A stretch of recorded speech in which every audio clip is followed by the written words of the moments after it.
Ang mga rippling effects ng Dallas Mavericks, trading Luka Doncic sa Los Angeles Lakers, ay naramdaman pa rin. Weeks after the blockbuster move, ang mga fans both teams ay look ahead to uncertain futures for their respective organizations.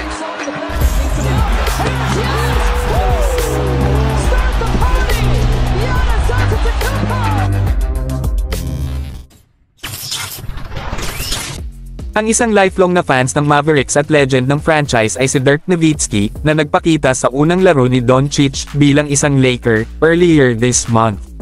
Binuksan ni Nowitzki ang tungkol sa kanyang reaksyon sa shocking trade sa 96.7 The Ticket noong Biyernes, at inihayag na nalaman niya ang balita habang nagbabakasyon kasama ang kanyang pamilya sa Maldives.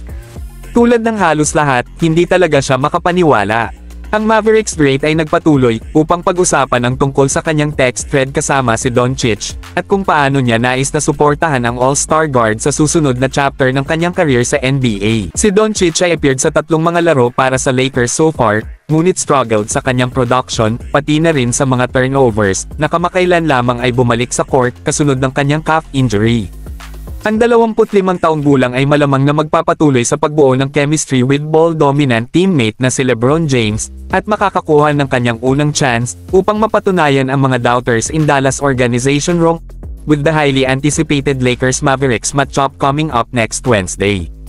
Regardless of what happens in that game, si Doncic ay palaging magkakaroon ng isang diehard fan for life.